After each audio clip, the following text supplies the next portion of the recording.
Hello everyone, today we are going to study 10th class chapter that is our environment. Let's see the topic which we are going to study in this chapter. First one is introduction about chapter. Second one is what happen when we add our waste to the environment. Third one is ecosystem and what are its components. Fourth one is how do our activities affect the environment. Then let's start the chapter by introduction. And first one is environment. कि environment क्या होता है? Environment is the total area in which an object or an organism is found. कि वो total area जिसमें कोई भी object या फिर कोई भी organism पाया जाता है उसी को हमने क्या बोला है environment. एंड जो ऑब्जेक्ट हैं और जो ऑर्गेनिज्म है वो किस टाइप के होते हैं? That is living also known as biotic components and non-living also known as abiotic components of the environment. Then first one is living means biotic components of environment, that is plants, animals and microorganism. means जो plants होते हैं, animals होते हैं और जो microorganism होते हैं वो सब क्या है? living means biotic components of environment. Then second one is non-living means abiotic components of environment, that is air, water, temperature, soil, sunlight etc. कि ये जो air है, water है, temperature, soil and sunlight also known as non-living या फिर abiotic components of environment. These all component necessary and affect the organism or object. कि जो non living है मीन्स एबायोटिक कंपोनेंट्स हैं इन्वायरमेंट के, वो ऑर्गेनिज्म को और ऑब्जेक्ट को अफेक्ट भी करते हैं लेकिन ये उनके लिए ज़रूरी भी होते हैं. And these living and non living components interrelated to each other. ये जो living and non living components हैं इन्वायरमेंट के ये एक दूसरे के ऊपर निर्भर भी रहते हैं. मीन्स एक दूसरे से जुड़े भी होते हैं और ये एक दूसरे के ऊपर डिपेंड भी रहते हैं. And these all about environment. So let's see the next topic. Then what happen when we add our waste to environment? कि क्या होता है कि जब हमारा जो वेस्ट है हम इन्वायरमेंट में ऐड करते हैं. Then what is mean by waste? Unwanted and useless material known waste means जो unwanted जो हमारे लिए ज़रूरी नहीं होते, जो यूजलेस होते हैं मीन्स जो हमारे किसी भी काम की नहीं होते हैं उनको हमने क्या बोला है? Waste materials. It has two type means ये दो टाइप के होते हैं waste. First one is biodegradable waste. Then what is mean by biodegradable waste? those substance which can be broken down by biological process like by microorganism are called biodegradable waste. कि वो substance जो biological process means heat, light, temperature, pressure and micro organism उन सब ये सब मिलकर उनको किस में कन्वर्ट कर दे? उनको गला दे, सड़ा दे, मीन्स उनको तोड़ दे छोटे छोटे टुकड़ों में. उनको हमने क्या बोला है? Biodegradable waste. और इनमें कौन कौन से मटेरियल्स आते हैं? Like plant waste, animal waste, ये सब क्या है? Biodegradable waste. And these useful for making manure for crop plants. और जो ये वेस्ट होते हैं ये मैन्योर मीन्स खाद बनाने के लिए भी काफ़ी यूजफुल होते हैं. Then second one is non biodegradable waste. कि क्या होते हैं? The substance which cannot be broken down biological process and persist in environment for long time and harm the environment is called non biodegradable waste. कि क्या होते हैं कि वो सब्सटेंस जो बायोलॉजिकल प्रोसेस के द्वारा टूटते, गलते, सिड़ते नहीं हैं और जो कि इन्वायरमेंट में काफ़ी लंबे समय तक प्रेजेंट होते हैं उन्हीं को हमने क्या बोला है? Non biodegradable waste. और ये हमारे इन्वायरमेंट को मीन्स हार्म भी करते हैं, मीन्स ये नुकसान भी पहुंचाते हैं. जैसे कि कोई भी है ये सॉइल को पोल्यूट भी करते हैं, एयर पोल्यूट भी करते हैं और ये वाटर पोल्यूट भी करते हैं. मीन्स ये हमारे इन्वायरमेंट के लिए क्या होते हैं? खतरा होते हैं. अगर हम एग्जाम्पल की बात करें तो like plastic, metals, polythene etcetera, all these are non biodegradable waste जो कि हमारे इन्वायरमेंट के लिए काफ़ी खतरनाक होते हैं. Then what is mean by ecosystem and what are its component? First one is ecosystem. A particular area in which living and non living components found is called ecosystem. Means कोई भी particular fix area जिसमें क्या होते हैं, living means biotic and non living means abiotic components पाए जाते हैं, उसी को हमने क्या बोला है, इकोसिस्टम। और अगर हम इसके एग्जाम्पल की बात करें तो देखिए एग्जाम्पल में क्या आगे, गार्डन, गार्डन में क्या आगे, प्लांट्स भी होते हैं, एनिमल्स भी होते हैं, लेक आ गए, पॉन्ड्स आ गए, फॉरेस्ट आ गए, etcetera, all are ecosystem. Means ये सब क्या है, एक इकोसिस्टम है और ये पर्टिकुलर फिक्स एरिया में ही प्रेजेंट होते हैं, कि इनका एक एरिया फिक्स होता है, उसमें जो भी कंपोनेंट्स होते हैं, लिविंग होते हैं या फिर नॉन लिविंग होते हैं, वो उसका क्या कहलाएगा, एक इकोसिस्टम, और जिसमें ये सब पाए जाते हैं।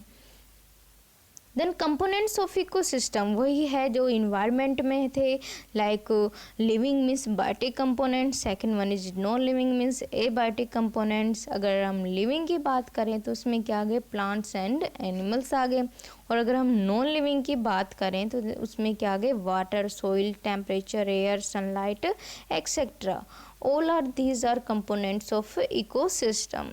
The biotic and abiotic components are linked together through nutrient cycle and energy flow।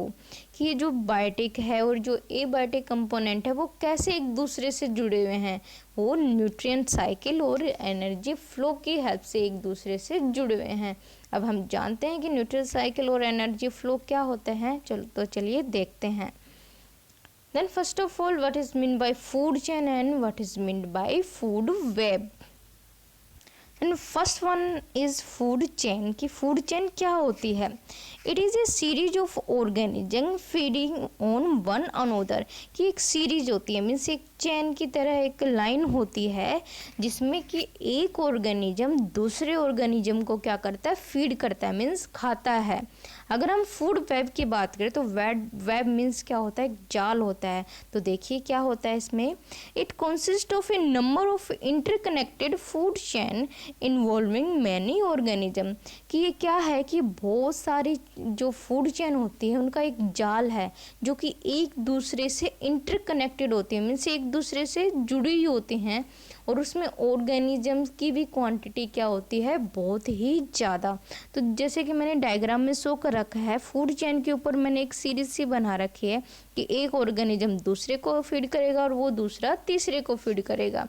लेकिन अगर हम फूड वेब की बात करें तो इसमें ऐसा कोई भी पर्टिकुलर फिक्स वो नहीं है, ये एक दूसरे के ऊपर डिपेंड होते हैं, मीन्स कोई भी किसी को भी खा सकता है, और इसमें बहुत सारी फूड चेन इन्वॉल्व होती हैं जिनका एक जाल सा बना हुआ होता है। अगर हम सेकेंड डिफरेंस की बात करें तो देखिए, in this organism feed upon lower tropical level organism. Means क्या होता है, जो इसमें जो ऑर्गेनिज्म होते हैं वो जो अपने से जो नीचे वाला जो ऑर्गेनिज्म होता है उसी को क्या करते हैं, खाते हैं। लेकिन अगर हम फूड वेब की बात करें तो in this organism feed upon lower tropical level of other food chain organism. कि क्या होता है कि जो हायर लेवल पे होता है, मीन्स जो बड़ा होता है, जो पावरफुल होता है, वो जो नीचे वाले जो ऑर्गेनिज्म है उनसे जो नीचे होते हैं उन सबको क्या कर सकता है, फीड कर सकता है, खा सकता है, और वो कोई भी चेन का हिस्सा हो सकते हैं। अब देखिए अगर हम थर्ड डिफरेंस की बात करें फूड चेन में तो देखिए, in this energy flow can be calculated. कि जो एनर्जी फ्लो होती है एक ऑर्गेनिज्म से दूसरे ऑर्गेनिज्म को, हम उसको इजीली क्या कर सकते हैं, कैलकुलेट कर सकते हैं। लेकिन अगर हम फूड वेब की बात करें तो इसमें एक जाल सा बना हुआ होता है और ये पॉसिबल नहीं है कि हम उसमें एनर्जी जो फ्लो होती है उसको हम कैलकुलेट कर सकें। तो चलिए एक बार थोड़ा डायग्राम देखते हैं कि फूड चेन और फूड वेब कैसी होती है। अब आप देख रहे हैं कि जो फूड चेन है वो एक लीनियर लाइन सी बनी हुई है कि प्लांट्स को डियर खा रहा है, डियर को क्या खा रहा है, लॉयन खा रहा है। अगर हम एक्वेटिक सिस्टम की बात करें तो देखिए इसमें क्या होते हैं, फाइटोप्लैंक्टन्स होते हैं जिनको स्मॉल फिशेस खाती हैं, स्मॉल फिशेस को लार्ज फिशेस ईट कर रही हैं और उसको क्या कर रहे हैं, बर्ड्स ईट कर रहे हैं। तो इवन से एक दूसरे से क्या है, मतलब एक के बाद एक आ रहा है ऑर्गेनिज्म, उसके बाद दूसरा, उसके बाद तीसरा।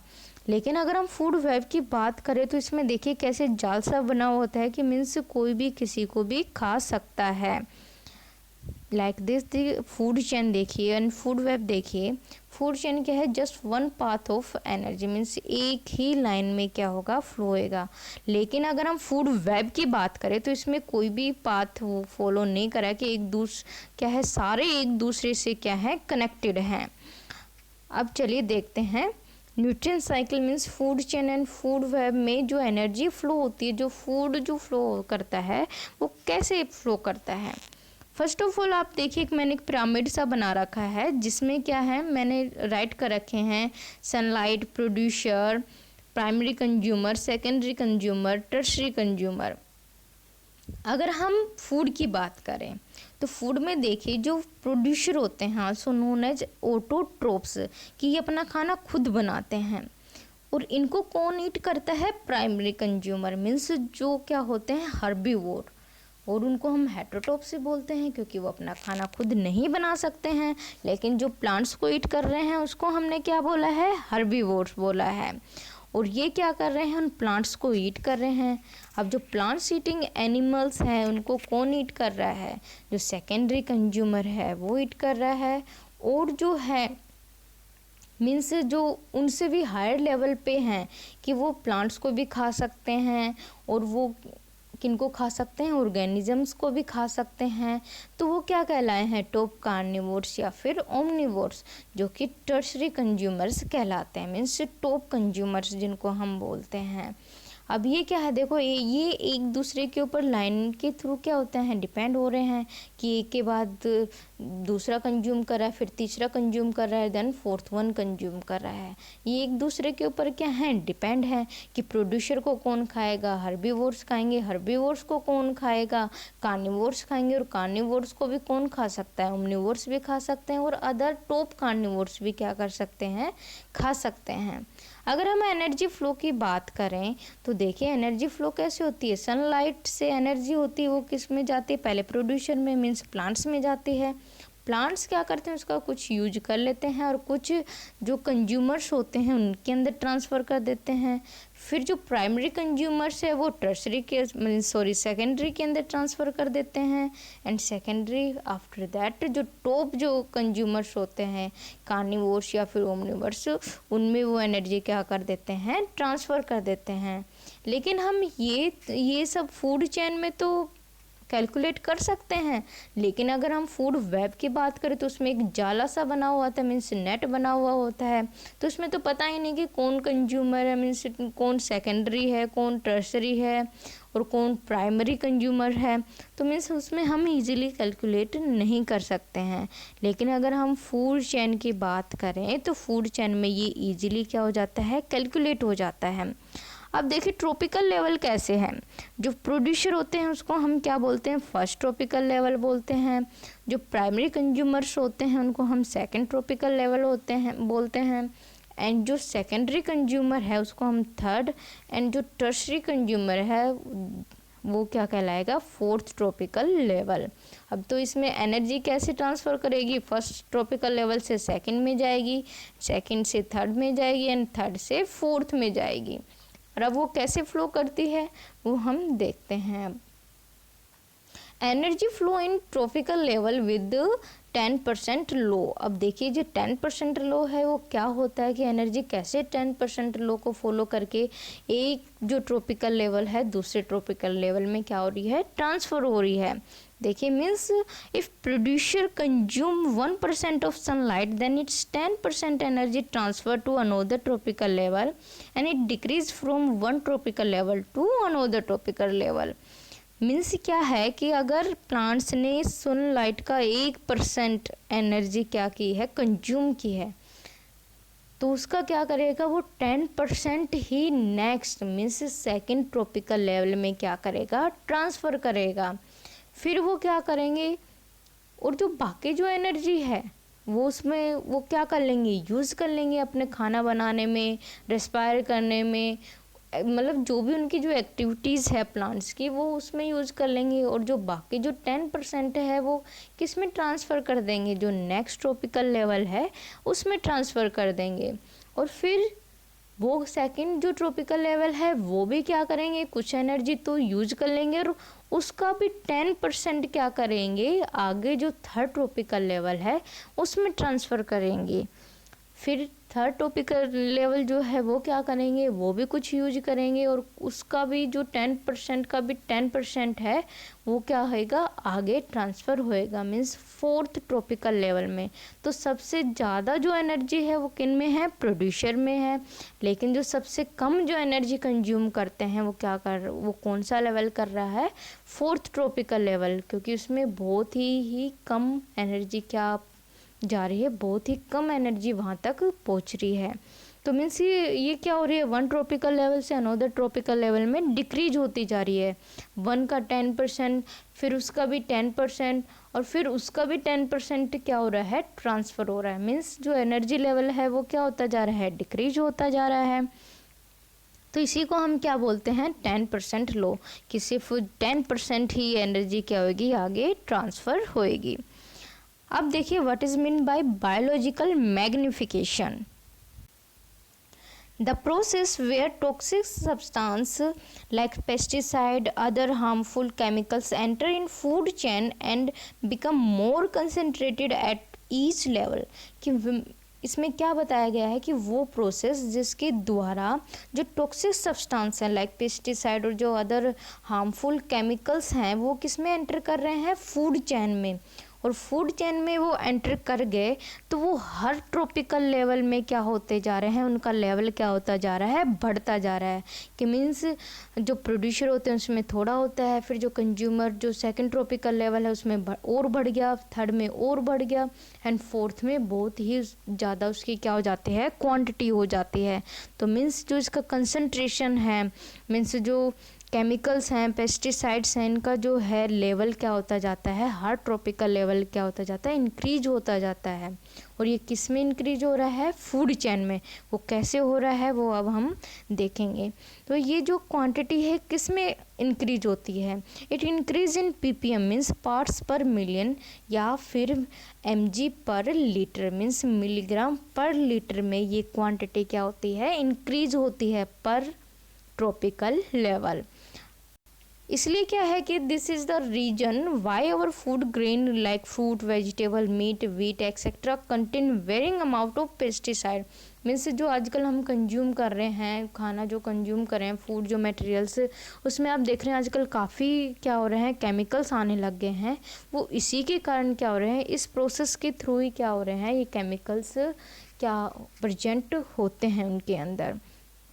अब देखिए अगर हम डायग्राम से अगर इसको समझें तो वाटर जो हमारी इरिगेशन प्रोसेस है, मीन्स जो हम सिंचाई वगैरह करते हैं उसमें हम काफ़ी सारे पेस्टिसाइड, डीडीटी वगैरह, यूरिया वगैरह ऐड करते हैं। और वो जब कोई भी पानी मीन्स बारिश वगैरह आती है तो वो बाढ़ आती है तो वो पानी किस में पहुंच जाता है, किसी भी पॉन्ड में पहुंच जाता है या फिर रिवर में पहुंच जाता है, और उनके साथ वो केमिकल्स भी उसके अंदर एंटर कर जाते हैं। तो देखिए अगर हम डीडीटी का एक कॉमन एग्जांपल लेते हुए चल रहे हैं तो इसमें देखिए वाटर में इसकी क्वांटिटी क्या थी, 0.003 ppm। लेकिन जैसे ही वो जू प्लैंकटन में मीन्स जैसे ही पानी में जो छोटे छोटे एनिमल्स होते हैं उनको हम क्या बोलते हैं, जू प्लैंकटन्स, उन्होंने पानी में कुछ प्लांट्स को खाया, ईट किया, तो उसमें जो क्वांटिटी है वो बढ़ गई, that is 0.04 ppm। After that अगर स्मॉल फिशेस ने उनको खाया, मीन्स इनको जो प्लैंकटन्स को ईट किया, तो उसमें वो क्वांटिटी और भी ज़्यादा बढ़ गई। तो स्मॉल फिशेस में उनकी क्वांटिटी कितनी बढ़ गई, 0.5 ppm। फिर जो स्मॉल फिशेस है उसको किसने खाया, लार्ज फिशेस ने जब ईट किया तो उसमें जो लार्ज फिशेस में उसकी क्वांटिटी कितनी बढ़ गई, 2 ppm। और जब किसी बर्ड ने या फिर किसी ऑर्गेनिज्म ने लाइक ह्यूमन बींग्स ने जब इन फिशेस को ईट किया तो उनमें वो क्वांटिटी कितने अमाउंट में पहुंची है, 5 ppm में। तो देखिए कैसे वन ट्रॉपिकल लेवल से अनदर ट्रॉपिकल लेवल जो क्वांटिटी है केमिकल्स की वो क्या होती जा रही है, इंक्रीज होती जा रही है। इसलिए जो फूड मटेरियल जो हमारे पास आते हैं उनमें क्वांटिटी क्या होती है, केमिकल्स की बहुत ही ज़्यादा होती है। अब देखिए how do our activities affect the environment, कि कैसे हमारी जो एक्टिविटीज़ हैं हमारे इन्वायरमेंट को अफेक्ट कर रही हैं। मोस्टली जो हमारी एक्टिविटीज़ है वो इन्वायरमेंट को क्या कर रही हैं, पोल्यूट ही कर रही हैं, कि our activity pollute the environment in excess, की बहुत ज़्यादा अमाउंट में हमारे इन्वायरमेंट को क्या कर रही हैं, वो पोल्यूट कर रही हैं। वो कैसे? अब दो प्रॉब्लम्स हैं मेन जो इस चैप्टर में डिस्कस की गई हैं, that is first one is depletion of ozone layer and second one is waste disposal. तो चलिए हम देखते हैं depletion of ozone layer. Then what is mean by ozone layer? A thin layer around the earth in atmosphere that protect us from harmful like UV जो ultraviolet radiation of the sun, means जो ये क्या है, एक पतली सी layer है जो कि अर्थ को क्या किए हुए है, कवर किए हुए है चारों तरफ से, और ये हमें प्रोटेक्ट कर रही है जो सूर्य से जो हार्मफुल जो रेडिएशन आती हैं, दैट इज़ अल्ट्रावायलेट रेडिएशन, उनसे हमें क्या करती है, प्रोटेक्ट करती है।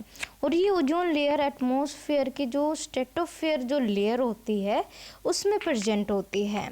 अब देखिए जो अल्ट्रावायलेट रेडिएशन है वो क्या करती हैं, दिस अल्ट्रावायलेट रेडिएशन को स्किन कैंसर या फिर skin allergy in human being. Skin से क्या हो रही है कि हमें स्किन से रिलेटेड क्या होती है, प्रॉब्लम होती है, और ये काफ़ी बार क्या कर देती है, कैंसर भी खोज कर देती हैं। और इसी से जो यूवी जो रेडिएशन से जो हमें प्रोटेक्ट कर रही है वो लेयर कौन सी है, ओजोन लेयर।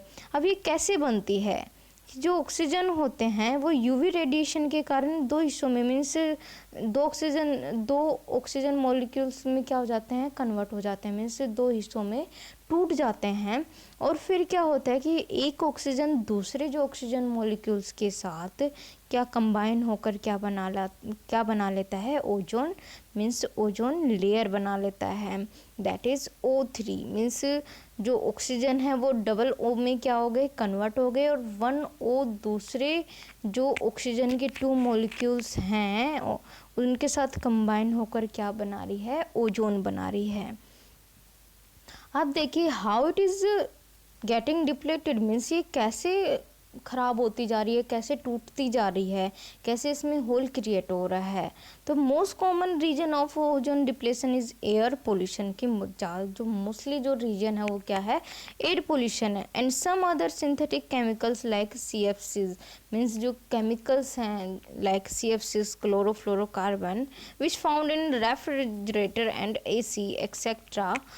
और ये सब ये जो मोस्ट जो कॉमन जो केमिकल है दैट इज़ CFCs, जो कि ओजोन को क्या कर रहा है, डिप्लेट कर रहा है, तोड़ रहा है। ये सब मिलकर क्या कर रहे हैं, ओजोन को नुकसान पहुंचा रहे हैं, लाइक एयर पोल्यूशन और CFCs that is chlorofluorocarbon gas, जो कि किस में पाई जा रही है, रेफ्रिजरेटर और AC में।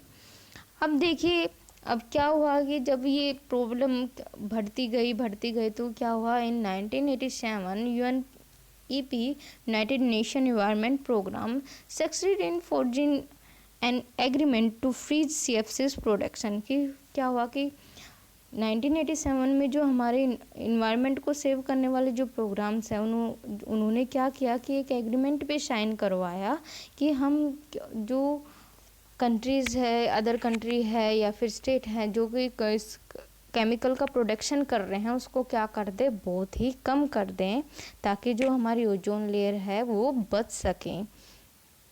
तो ये सब क्या था कि कैसे जो हमारी जो ओजोन लेयर है वो क्या हो रही है, डिप्लेट हो रही है, वो किसके कारण, एयर पोल्यूशन और CFCs जो क्लोरोफ्लोरोकार्बन है, मीन्स जो गैस है, एक मेन कारण है हमारी ओजोन लेयर को क्या करने के, हार्म पहुँचाने के। अब देखिए how to manage the garbage we produce, कि हम कैसे जो गार्बेज जो हम प्रोड्यूस करते हैं उसको मैनेज कैसे करें।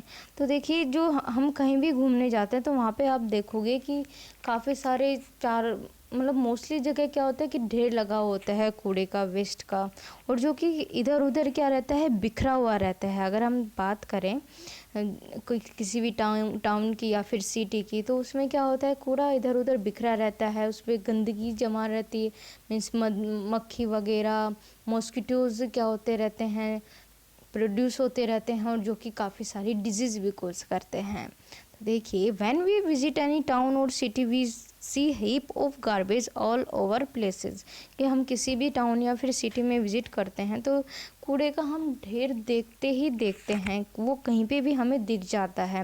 We all have the responsibility to manage this garbage and throw it in dustbin, कि हम सबकी ये रिस्पॉन्सिबिलिटी होती है, हमारा कर्तव्य है कि ये जो गार्बेज, जो कूड़ा जो इधर उधर बिखरा रहता है, जो गंदगी फैलाता है, उसको हम क्या करें, मैनेज, कि हम उनको किसी भी तरीके से किसी डस्टबिन में डालें या फिर उसका प्रॉपर क्या करें, डिस्पोज करें, उसको प्रॉपरली डिस्पोज करें। और इससे क्या होगा कि हमारा इन्वायरमेंट क्या रहेगा, बचा रहेगा पोल्यूशन से और डिजीज से।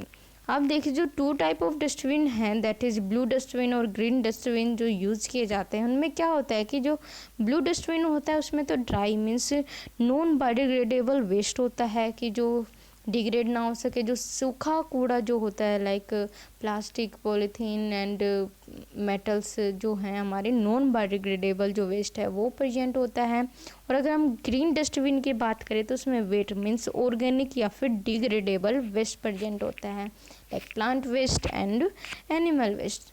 तो हम ऐसे क्या करें कि जो डस्टबिन वगैरह होते हैं हम उन्हीं में ही क्या करें, कूड़ा जो होता है, रैपर्स वगैरह होते हैं, जो अननेसेसरी जो चीज़ें होती हैं हम उनको किस में डालें, डस्टबिन में ही डालें और इधर उधर नहीं फेंकें।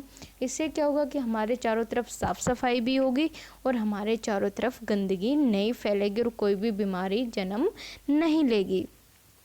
तो all this about our environment. And on 5th June, World Environmental Day, on this day, please plant more and more tree and save the environment. And please subscribe the channel, share it and like it. Thank you for watching this video.